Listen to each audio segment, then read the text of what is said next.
Bonjour, mesdames, mesdemoiselles, messieurs Nabilaï Kamara, depuis Bruxelles, chers compatriotes guinéens.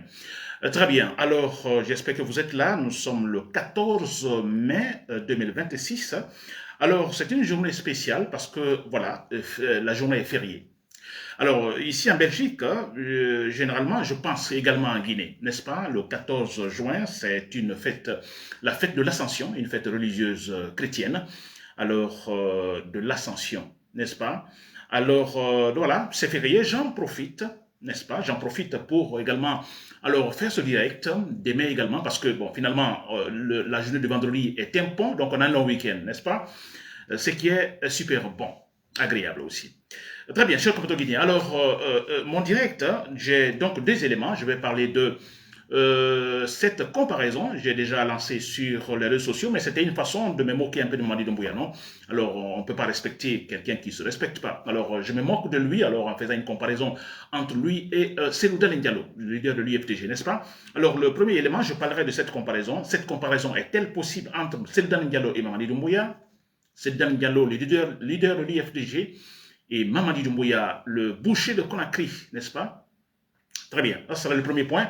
Le deuxième point, je vais parler du cardinal Robert Sarah. Robert Sarah, ce discours sans la morale, vous l'avez suivi, sans la morale, la société guinéenne ne se relevera jamais, n'est-ce pas? C'est très important, j'ai pas mal de choses à développer là-dessus. Très bien, chers compatriotes guinéens. Alors, bonjour donc à toutes et à tous, Nabila et Kamara depuis Bruxelles. Alors, comme toujours, vous le savez, nous formons l'opposition. Je fais partie de l'opposition. Nous nous opposons à ce pouvoir de Mamadi Doumbouya qui veut tout simplement, en fait, ce retour, disons, vers, disons, le sécularisme, hein, alors le socialisme, mais c'est vrai, de la démagogie. Et c'est quand même dommage parce qu'on parle de socialisme, même la Chine qui a tout commencé après Mao, ou avec Mao, disons, cette doctrine marxiste de Marx, finalement, depuis la mort de Mao, il y a eu pas mal de changements, pas mal de réformes. En Chine, on ne parlera plus de doctrine marxiste pure, non. Et en Chine, il y a eu beaucoup de réformes culturelles, réformes politiques, c'est vrai, réformes économiques, vous voyez, qui a plutôt, disons, dirigé, n'est-ce pas, vers le libéralisme économique. Qui pourrait parler ou qui peut parler de libéralisme économique, n'est-ce pas, de libéralisme économique dans le marxisme, s'il vous plaît, n'est-ce pas, comme ça a été en fait conçu par Mao, n'est-ce pas? Jamais. Très bien. Alors, même en Chine, il y a ce grand changement, cher compatriote guinéen. Très bien. Alors, cher compatriote guinéen, donc vous l'avez compris, je vais parler d'abord de Selou Dalen Diallo, Mamadi Doumbouya. Alors, certains disent, j'ai fait cette comparaison des images. Mamadi Doumbouya, le boucher de Conakry, il est allé au Kenya pour on ne sait pas quelle réunion, nous savons quelle conférence, nous savons que Mamadi Doumbouya se déplace pour aller dans tel lieu, alors il ne va pas pour écouter, comprendre quelque chose, non? Ou pour ajouter quelque chose à la réunion comme idée, non. Lui, il va parce qu'il est isolé. C'est un dictateur, c'est un méchant, il est isolé. Alors, personne ne l'invite, hein, vous voyez. Alors, il ne peut pas inviter parce qu'il ne peut pas inviter parce que les gens ne viendront pas, n'est-ce pas? Peut-être les gens, disons, du même idéal, d'accord, comme on avait Kagame en Guinée, par exemple. Sinon, non, il est isolé. Donc, quand il se présente à des conférences pareilles, c'est pour dire, bon, écoutez, bon, voilà, c'est la seule occasion pour lui de faire, voilà, connaissance avec certaines, ou de rencontrer certains présidents, d'ailleurs, qui le boudaient. Par exemple, il a rencontré Macron, je crois que c'était l'occasion, si Mamadou Doumbouya, je vous dis réellement, s'il est parti au Kenya, c'est pour pouvoir rencontrer Macron, n'est-ce pas? Parce qu'il n'a pas cette possibilité d'inviter Macron en Guinée et Macron ne l'invitera pas également en France, n'est-ce pas? Très bien. Alors, donc, j'ai donc comparé des images. On a parlé de la prestance vestimentaire de Mamadi Doumbouya quand il s'habille de façon moderne et de façon traditionnelle. Alors, pour me moquer, effectivement, j'ai fait des comparaisons avec l'opposant, donc principal, le grand leader Sénégal Ndiallo de l'UFDG. Très bien. Alors, je dis bien, Mamadi Doumbouya, on va se moquer, nous nous moquerons de lui jusqu'à sa chute. Ça, c'est très clair. Sans pitié. Quelqu'un qui ne s'est pas respecté, qui ne se respecte pas, comment voulez-vous que nous lui accordons du respect? Jamais. N'est-ce pas? C'est un méchant, C'est un dictateur, alors malsain, c'est vrai, malhonnête, menteur, nous ne pouvons pas le respecter. N'est-ce pas? Alors, tous ces gestes, même dans sa façon de s'habiller, on va critiquer. N'est-ce pas? Pour dire que, bon, écoutez, ça n'étonne pas. Et même s'il est malade, vous voyez, il est malade, on se moque de lui. En fait, c'est le monde à l'envers. Mais quand même, nous sommes des êtres humains. Quand on est malade, n'est-ce pas? On dit, quelles que soient les situations, quelle que soit en fait, l'entente, la nature de l'entente, écoutez, quand quelqu'un est malade ou quand quelqu'un meurt, bon, écoutez, on change, on dit, bon, l'opposition, c'est terminé. N'est-ce pas? Mais non, avec Mamadi Doumbouya, on ne peut pas, vous savez pourquoi? Tant qu'il continue à garder des innocents dans les bunkers à Conakry ou quelque part en Guinée, des innocents, des enfants, des femmes sont emprisonnés, kidnappés par ce monsieur. On ne va jamais le respecter. Jamais. Et quand il va mourir, on va acclamer, on va applaudir. Et quand il est malade, on se frotte les mains. N'est-ce pas? J'espère que vous me comprenez. Alors, je m'en fous, en fait, dites ce que vous voulez avec les critiques, hein, ou c'est pas vous donner des connotations ethnocentristes à cela, je m'en fous. Écoutez, moi, je suis guinéen tout court. J'ai dit au départ, mon origine, c'est Bila, je suis né à Kindia, mais je suis originaire de Bila. N'est-ce pas? Alors, si je devais être ethnocentriste, peut-être donc, je me serais depuis très longtemps allé du côté de Alpha Condé, peut-être. Ou aller du côté de Mamadi Doumbouya, n'est-ce pas? Ou aller du côté, parce que quand je prends les Dansa Kourouma et Amara Kamara et autres, ou avant avec, en fait, c'est pas qui d'autre, en fait, Damaro Kamara et tant d'autres qui sont du côté de Bila, mais écoutez, je me serais tout simplement rangé là. Mais non, s'il vous plaît, nous sommes Guinéens, nous nous battons pour le principe général, pour tous les Guinéens. Je ne connais pas les ethnies, je connais seulement les Guinéens. Très bien. Alors, je dis bien, comparons Mamadi Doumbouya à Cellou Dalein Diallo. La comparaison est-elle possible? Mais s'il vous plaît, je dis non. On ne peut pas comparer. N'est-ce pas? On ne peut pas comparer. En parlant déjà d'abord de la qualité de l'esprit, la qualité de réflexion. On ne peut pas comparer. Alors certains, j'ai eu des réactions, des commentaires en disant, mais écoutez, alors Nabila, vous jetez des fleurs sur ce dernier dialogue. Écoutez, je ne jette pas des fleurs, je parle de la qualité de l'homme. N'est-ce pas? Je parle de ce dernier dialogue parce que tout simplement, il est injustement, en fait, apprécié par le pouvoir guinéen. Injustement. N'est-ce pas? Même si ce n'est pas Sedan Diallo, une autre personnalité guinéenne, je serai là également pour la défendre. C'est tout. Comme Fatoumata Yari Souma, je la défends. N'est-ce pas? Je l'ai défendu quand il y a eu quelques démêlés avec le pouvoir de Mamadi Doumbouya. Alors, je m'en fous, je dis bien, du moment que vous êtes injustement traité, vous êtes maltraité par un pouvoir, et puis voilà, je serai là effectivement pour vous défendre. N'est-ce pas? Très bien. Alors, je disais, c'est le Dalein Diallo, Mamadi Doumbouya. N'est-ce pas? Certains ont dit, bon écoutez, Nabila Kamara, vous le défendez, alors s'il est homme, qu'il vienne en Guinée, n'est-ce pas? Soit démontrer sa popularité ou de démontrer qu'il sait mieux gérer. Alors moi je dis, mais écoutez, vous voyez, des gens, on ne réfléchit pas en Guinée. Je reviendrai sur ce point dans le deuxième thème de mon intervention, je parlerai de cela, mais c'est qu'on a un grand problème en Guinée, personne ne réfléchit maintenant bien, personne. Et c'est normal, quand vous êtes ethnocentriste, alors la réflexion est donc, disons, bloquée. Votre capacité de réflexion est bloquée quelque part. N'est-ce pas, cher compte guinéen? Très bien. Alors, voilà, on dit, bon, c'est lourd, mais s'il est homme, s'il sait gérer, alors qu'il vient en Guinée. Mais nous savons tous comment il a quitté la Guinée. Nous savons tous comment il est vu par le pouvoir de Mamadi Doumbouya. N'est-ce pas? D'abord, voilà. Alors, moi, je dis bien, la comparaison n'est pas possible. Donc, du moment que Mamadi Doumbouya a refusé la compétition, si Mamadi Doumbouya est sûr de lui-même, était sûr ou est sûr de lui-même, alors pourquoi fuir la compétition avec Sedan Diallo?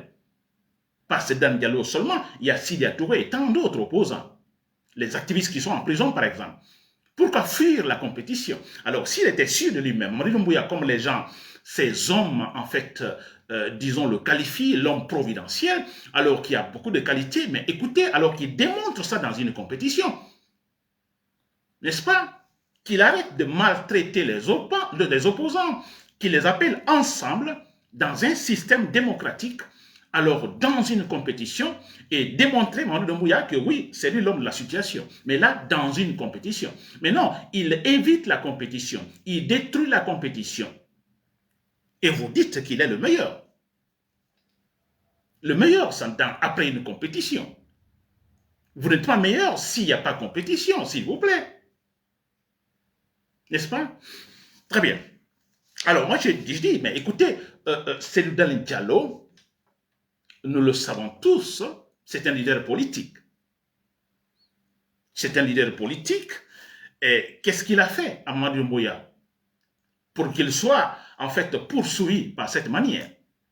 Qu'est-ce qu'il a fait? Mais nous le savons tous, parce que le monsieur est leader d'un grand parti politique, l'UFDG. Mais c'est clair. Et quand on parle de parti politique, il est question également, disons, voilà, l'intention, c'est vers le pouvoir. Tout parti politique, le premier objectif, c'est le pouvoir. Tout parti politique.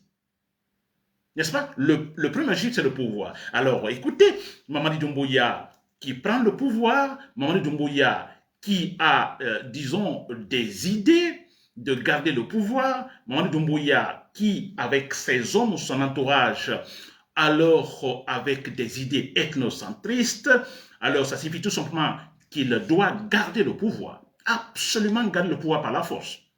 N'est-ce pas? Et ça signifie quoi, logiquement? Alors, il faudra éviter ou écarter tous les opposants.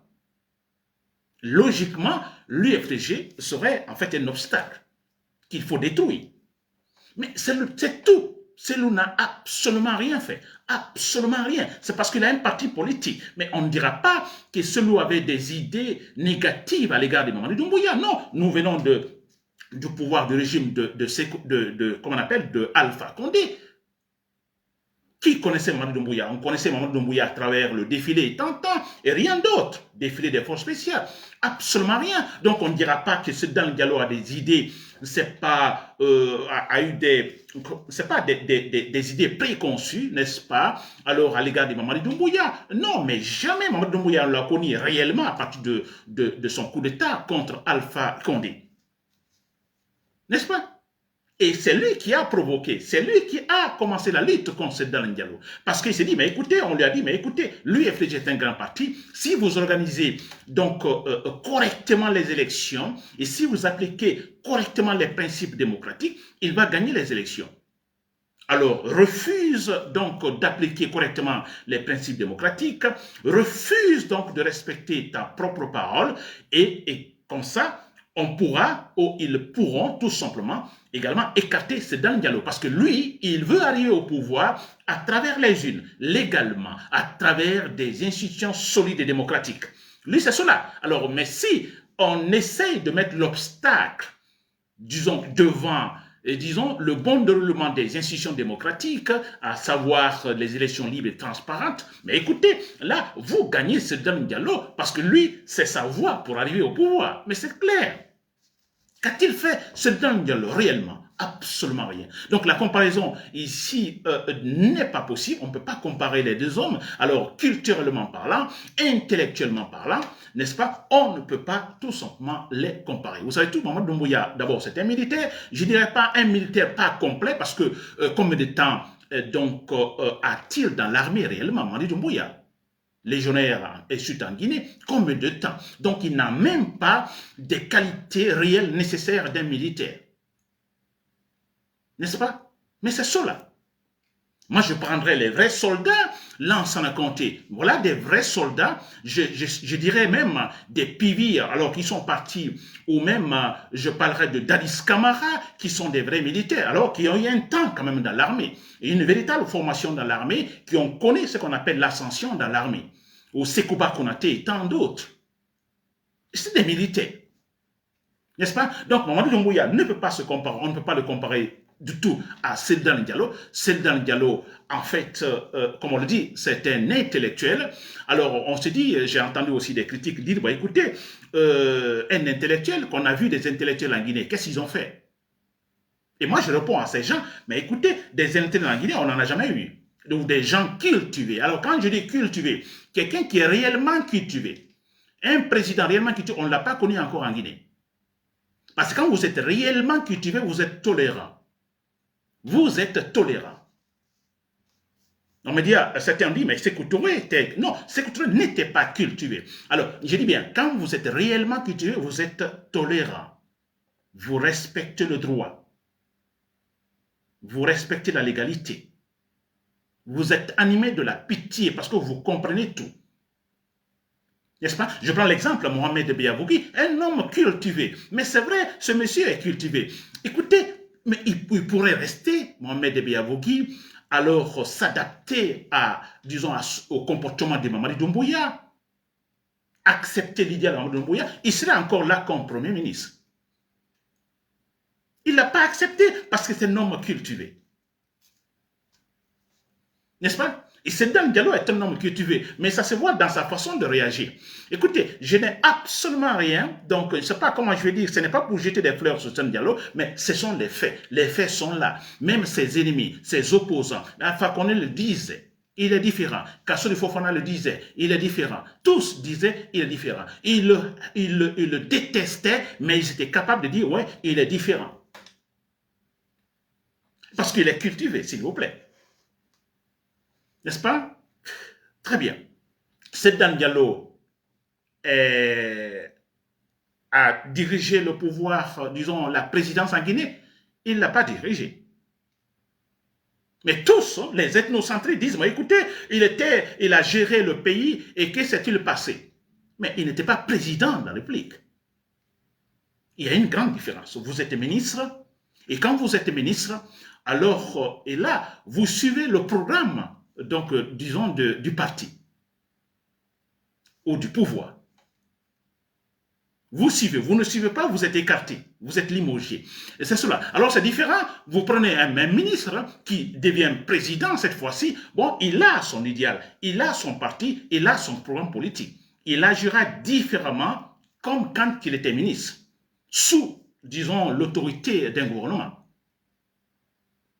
Mais tout le monde, en fait, ce sont des gens qui détestent Sedan Diallo, qui détestent l'ethnie Peul. Alors, ils sont nombreux ainsi, ils n'ont pas d'autre argumentation. Non, écoutez, disons, il a déjà géré.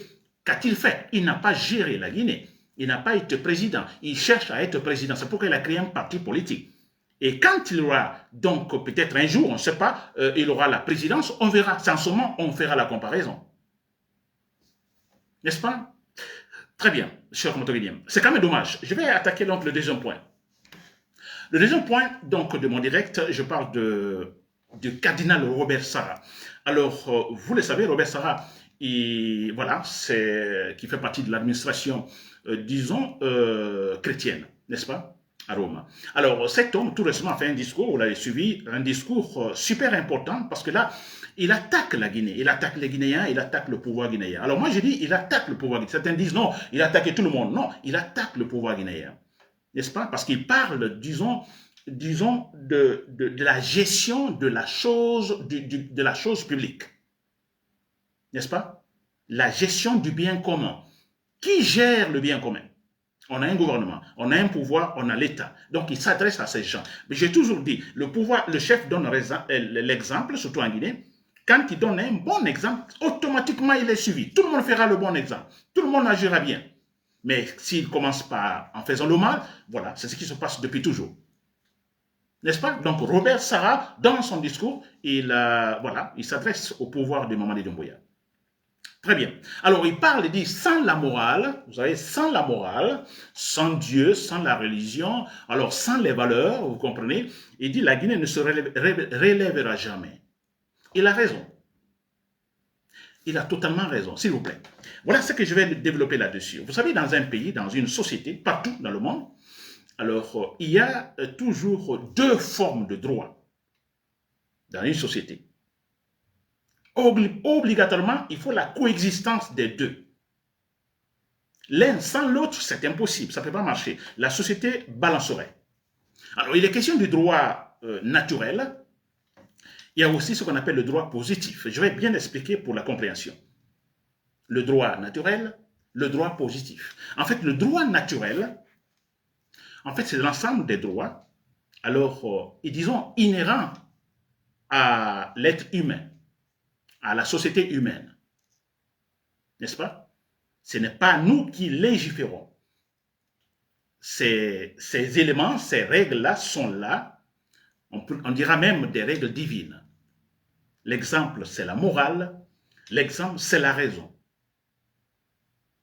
Sans le droit naturel, écoutez, une société ne peut pas avancer dans la paix. Ça, c'est clair et net. Sans les valeurs morales, sans la raison, la capacité de dire la raison, la capacité d'être bien, d'être juste, ça, c'est du domaine du droit naturel. Il y a ce qu'on appelle aussi le droit positif. Alors, le droit positif, c'est l'ensemble des règles, des lois, alors élaborées par nous-mêmes, par exemple par une autorité, je dirais, légitime, un parlement ou un gouvernement. N'est-ce pas? Alors, la caractéristique principale du droit, en fait, du droit positif, c'est simple. Je parle des lois, c'est simple. Elles doivent être appliquées, elles doivent être concrètement appliquées et leur non-respect est sévèrement sanctionné par les tribunaux. On parle de droits positifs. Je parle des lois, par exemple, n'est-ce pas? Les règles, les codes. Elles sont, en fait, ces lois sont légiférées pour être appliquées concrètement. Et si elles ne sont pas respectées, les sanctions doivent venir des tribunaux, s'il vous plaît. Et là, je suis en train de parler dans une société donnée. Alors, si vous m'avez compris, je parle du droit naturel, la morale, la raison, n'est-ce pas, le bien. Et je parle du droit positif. Ce sont les lois, les règlements, les codes que nous, les hommes, nous élaborons pour nous organiser. Vous voyez ces deux droits dans une société. L'un ne peut pas aller sans l'autre. Alors, si cela se passe, bah, écoutez, c'est la pagaille, on a vu. Généralement, ça finit par la guerre. De toute façon, là, on ne parlera pas de développement. Et c'est pourquoi le cardinal Robert Sarah parle que la Guinée, sans cela, la Guinée, donc lui, il parle donc de droit naturel, c'est-à-dire la morale, la religion, etc., etc., le bien. Sans cela, la Guinée ne se relèvera jamais. Parce qu'il a noté en Guinée une multiplication exagérée donc du mal. N'est-ce pas? C'est super important. Alors, le droit naturel a aussi un rôle. Ça peut être comme un support. C'est un support du droit positif. Quand, ou en cas de loi injuste, quand les lois sont injustes, le droit naturel. Donc, par exemple, je dirais, un chef religieux peut se lever en disant attention, attention. C'est-à-dire, une fois que les lois, en fait, sont injustes, lois élaborées par une autorité légitime, par un gouvernement par exemple, ou par un parlement, une fois que les lois sont injustes, ou l'application donc ne se fait pas comme il le faut, un chef religieux peut se lever le ton en disant non, ce n'est pas comme ça. Si vous continuez comme ça, comme Robert Sarah l'a fait. Si vous continuez comme ça, écoutez, la Guinée n'atteindra jamais son objectif. J'espère que vous me suivez sur le compteur guinéen. J'espère que vous avez compris, je parle du droit naturel, n'est-ce pas?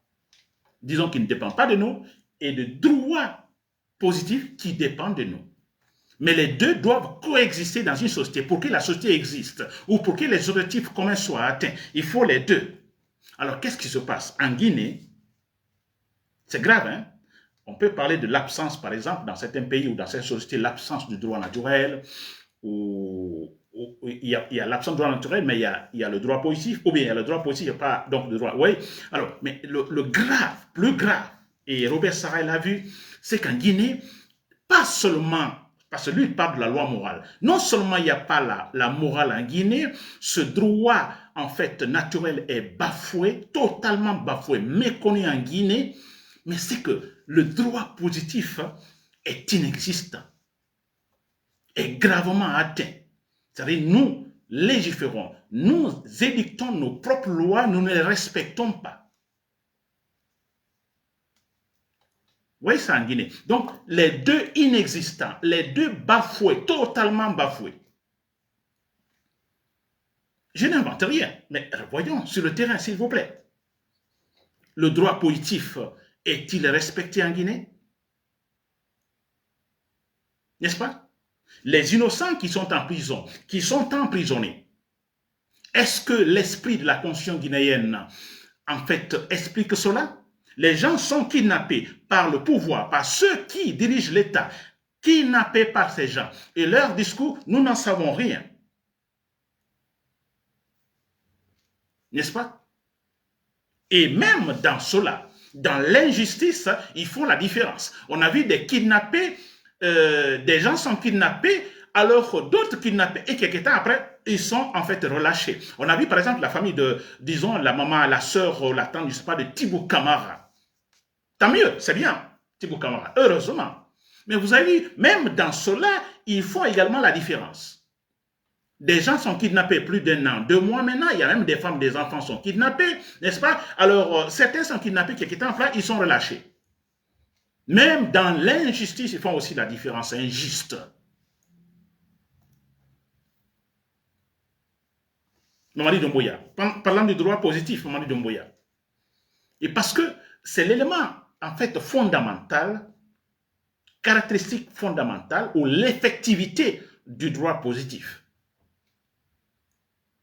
L'effectivité du droit positif, c'est-à-dire l'application. Le droit doit être appliqué concrètement et le non-respect également sanctionné par les tribunaux. Alors, Mamadi Doumbouya, ils ont élaboré leur charte. Je dis bien, Robert Sarah a raison, nous sommes très mal partis. Mamadi Doumbouya élabore une charte. Ils ont élaboré, ils l'ont édité. N'est-ce pas? Il a fait des discours partout. Je respecterai ma parole. Je respecterai ma parole. Ni moi, ni je ne sais pas quoi, et tout ça, il l'a dit. Mais c'est quand même fondamental, parce que là, nous sommes dans le domaine du droit positif. N'est-ce pas? Le droit positif sans lequel, n'est-ce pas, une société se trouverait tout simplement dans la pagaille. Où on ne parlerait même pas de société. De toute façon, il n'y aura plus de respect, où tout est possible, tout est sensible, tout est possible à tout moment. Comme une guerre civile, par exemple. Ils ont élaboré leur charte, la transition, ils ne l'ont pas respectée. Ils ont fermé les yeux. Non, ils ne respectent pas. Mais écoutez, le droit positif, c'est à respecter, s'il vous plaît. Alors, c'est à respecter, appliquer, respecter, s'il vous plaît. Alors, ne dites pas, bon, écoutez, j'ai dit que je ne me présenterai pas, mais voilà, la population me demande de me présenter. Mais dis donc, même si la population, 100% vous demande, le droit, c'est le droit, c'est à appliquer. Vous l'avez élaboré, vous l'appliquez. Il faut l'appliquer. N'est-ce pas? Nous sommes foutus dans ce domaine. Vous voyez, le droit positif, là, on n'en parle même pas. Les violations par-ci, par-là. N'est-ce pas? Et le droit naturel. Vous voyez, nos imams, nos chefs religieux, je dis bien, généralement dans la religion musulmane, alors ils sont tous des malhonnêtes. Ils ne sont pas capables de défendre ce droit naturel. Ils ne sont pas capables de défendre la morale. Ils ne sont pas capables de défendre des valeurs. Ils ne sont pas capables de défendre le bien. Ils ne sont pas capables de dire aux autorités qu'attention, vous avez élaboré des lois injustes. Attention, vous avez élaboré des lois, mais vous ne les respectez pas. Ce n'est pas bien pour la société. N'est-ce pas? Un chef religieux doit le dire. La Guinée, en fait, population religieuse musulmane a presque plus de 90%. Alors moi, je parlerai, je me concentrerai là. Ce sont des chefs religieux musulmans. Tous des malhonnêtes. Alors on ne vous dit pas de faire de la politique, mais on dit dans le droit naturel, alors l'autorité religieuse ou l'autorité, disons, d'une chefferie morale, donc est capable de dire lorsqu'il constate des menaces ou constate des lois injustes, il doit parler. Il ne fait pas de la politique. Et parce que son rôle ici, en tant que représentant, je dirais, du droit naturel, c'est que qu'il y ait de l'entente dans la société, la paix dans la société. N'est-ce pas? Et mais si le droit naturel, plutôt le droit positif, peut créer des problèmes, alors le chef religieux doit dire quelque chose, s'il vous plaît. Là, il ne fait pas de la politique, s'il vous plaît. N'est-ce pas? Là aussi, tout est perdu en Guinée. C'est pourquoi je dis en Guinée, c'est très grave, et ça fait pitié également parce que, écoutez, les deux droits n'existent pas, ou sont bafoués. C'est de la pagaille, tout simplement. C'est pourquoi, depuis que nous sommes indépendants, c'est la répétition à tout moment. Répétition, répétition. On ne bouge pas. Alors aujourd'hui, Mamadi Doumbouya, qu'est-ce qu'il fait? Alors, c'est très facile, hein? Alors, on laisse du côté respect du droit. On dit non, depuis qu'il est là, il fait bien. Lui, au moins, il fait les routes. Lui, au moins, il fait ceci. Lui, au moins, il fait cela. Mais où est le droit, s'il vous plaît? Autant de l'an, on a compté. On a entendu les mêmes chansons. Lui, au moins, il fait cela. Lui, au moins, il fait cela. Alpha Condé, on a entendu les mêmes chansons. Lui, au moins, il a fait cela. Qui d'autre a fait? Mamadi Doumbouya vient, on est avec la même chanson. Vous voyez, donc rien ne change. C'est pitoyable, franchement, c'est pitoyable. Alors, mais écoutez, quand je parle, les gens parlent de la Chine, par exemple. On parle aujourd'hui de la Chine, voilà un pays qui est émergent, un pays qui franchement, prend la première place partout, donc sur le plan économique d'ailleurs. Investissement et tout, la Chine. Mais la Chine vient de loin. Alors les gens oublient, on voit seulement la finalité, n'est-ce pas? Comme le cas de Rwanda, le pouvoir guinéen, on voit seulement la finalité au Rwanda, n'est-ce pas? On ne regarde pas l'historique, disons, du pays, n'est-ce pas? La Chine vient de loin. En Chine, il y a eu ce qu'on appelle la révolution culturelle avec Mao, dans les années 1900, je crois 66 avec Mao, n'est-ce pas? Une révolution culturelle. Parce qu'ils se sont dit quelque part, les Chinois, mais écoutez, pas mal de valeurs négatives. Il y a beaucoup de valeurs négatives, valeurs traditionnelles négatives. Il faut en mettre fin. N'est-ce pas? Contre même la religion. On dit avec la religion, ce n'est pas possible d'aller devant, avec le développement. Alors Mao est parti, depuis que Mao est parti, parce que Mao c'était un peu, en fait, disons, la doctrine marxiste. Vous comprenez? Alors, tout appartient à tout le monde. Vous ne pouvez pas être propriétaire d'un terrain et, à plus forte raison, produire et vendre pour avoir des profits en ce moment. Ça, c'est doctrine purement marxiste. Et comme on a vu avec l'Union soviétique. N'est-ce pas? Et quand Mao est décédé, alors des réformes ont commencé. Les leaders qui sont venus après, ils ont commencé à faire des réformes. Oui, parce qu'ils ont constaté avec l'immensité de la population, donc les Chinois sont très nombreux, le territoire est grand, ils sont très nombreux, n'est-ce pas? Alors la doctrine marxiste, tout pour tout, alors ne pouvait pas satisfaire, nourrir toute la population. Des réformes ont commencé, c'est-à-dire ils sont arrivés à dire, bon écoutez, alors nous restons avec la politique marxiste, d'accord? Mais alors on va essayer de faire des réformes purement libérales, n'est-ce pas? Maintenant, vous pouvez être propriétaire du terrain, vous produisez, et quand vous produisez la récolte, alors si vous voulez, vous la gardez pour la consommation, ou bien vous la vendez pour maximiser les profits, et faites ce que vous voulez. Les Chinois sont arrivés à le dire, mais vous voyez, c'est totalement différent de la doctrine, disons, marxiste que Mao Tse-tung avait tracée. Vous voyez, la société évolue, les Chinois se sont adaptés, ils sont adaptés plutôt. Alors, ils ont continué à faire des réformes, vous voyez des réformes. Aujourd'hui, vous voyez la Chine, parlant de libéralisme, je dis bien, on parle de libéralisme économique dans un pays où la politique appartient à une élite. Ce n'est pas tout le monde. Tu te lèves, par exemple, tu sors du lot, alors je vais créer mon parti politique, je vais être président du Parti communiste. Jamais. Et dans ce pays, il y a ce qu'on appelle le libéralisme, très développé, s'il vous plaît. Vous voyez, et en Guinée, on est en train de se battre pour un retour au sécourisme. Alors, cette forme de politique où tout sera assassiné, toute initiative politique, économique bafouée. Mais c'est cela, on continue à enfermer, voilà, des citoyens, comme ça.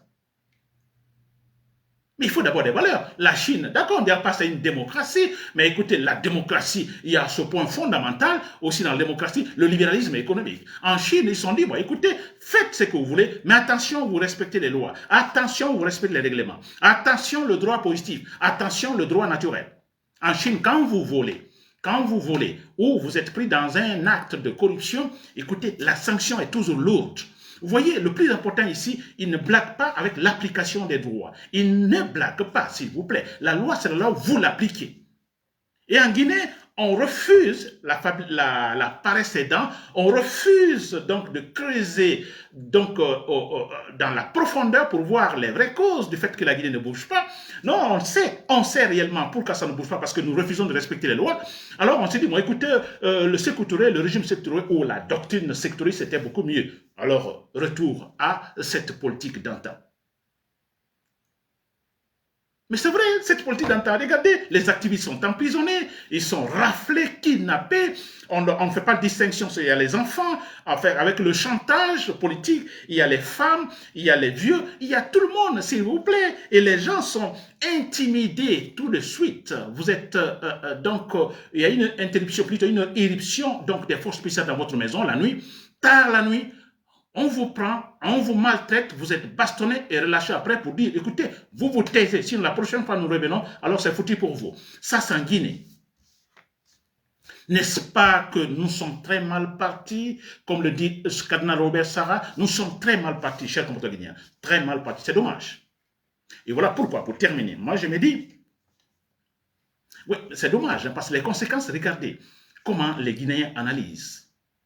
Suivez les commentaires des Guinéens. Et beaucoup disent qu'ils sont universitaires, parce que je vois diplômés dans tel, ainsi de suite.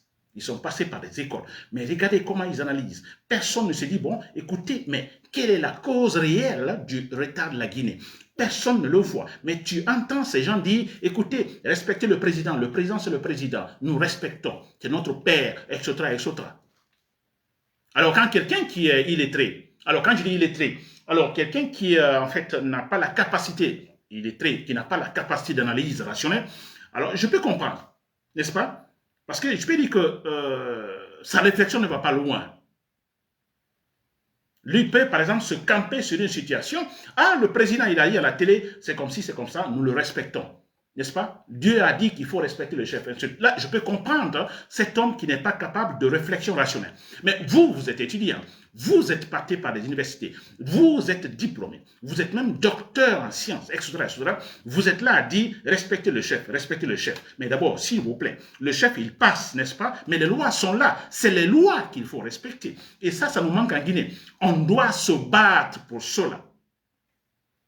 Laissons l'émotion politique à part. Laissons cette politique ethnocentriste si nous voulons que la Guinée avance, s'il vous plaît. Vous êtes Peul, vous êtes Malinké, vous êtes Soussou, Thomas et autres, mais où est le problème? Le problème ici, c'est le respect de la légalité. Nous respectons la loi, ce droit positif. Si nous sommes incapables de bien, mais quand même, la loi, nous respectons et que les tribunaux jouent leur rôle également. Il y a un manque ou il y a un non-respect à l'égard d'une loi, les tribunaux doivent réagir. Mais comment les tribunaux peuvent-ils réagir si les tribunaux sont dans la main donc du dictateur, chers compatriotes guinéens?